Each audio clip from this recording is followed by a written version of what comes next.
Le Jourdain est une crise profonde entraînant un changement profond. De même que Jacob, après l'épreuve du Yabok, ne fut plus jamais le même homme car il boitait. Il en fut ainsi de nous.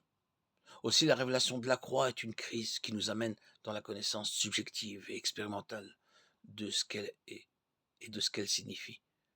Parce qu'elle devient en nous un principe vivant dont l'opération de cette division semble devoir se prolonger durant toute notre vie. Il y a par la croix l'implantation très réelle des droits souverains de Christ. Et le trône n'est plus simplement une reconnaissance objective, mais un fait qui nous subordonne à Christ et nous lie à lui dans une union vivante, esprit à esprit. Avant, nous en avions entendu parler en des temps semblables, mais qui n'avaient aucune signification subjective pour nous, bien que nous en comprenions le sens. Mais par la crise de Romains 6, baptisée en sa mort, la croix devenait une réalité vivante. Le Saint-Esprit planté tout au centre de notre être intérieur, la croix comme la fin absolue de nous-mêmes. Par son action progressive, il nous fit découvrir ce que nous ne pouvions pas faire, car ce serait une ingérence de l'ancienne création dans le domaine de la résurrection, et ce que nous ne pouvions plus faire nous-mêmes pour Dieu. Le Jourdain, avec les 12 pierres laissées dans le lit du fleuve, était la fin de notre histoire, celle liée à notre vie propre avec ses efforts, incertitudes, échecs, déconvenues, perplexités.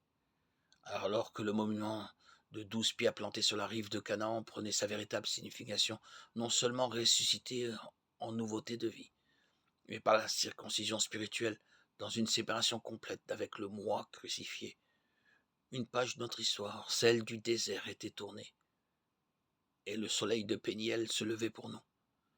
La différence, qui ne supporte aucune comparaison, en est indiciblement grande. Désormais, nous étions sur une base céleste, et nous allions apprendre à dépendre d'une autorité effective. Christ vivant en nous. Désormais, ce sera l'esprit de vie qui gouvernera. Ce fut un chemin nouveau, une route nouvelle, un enseignement nouveau,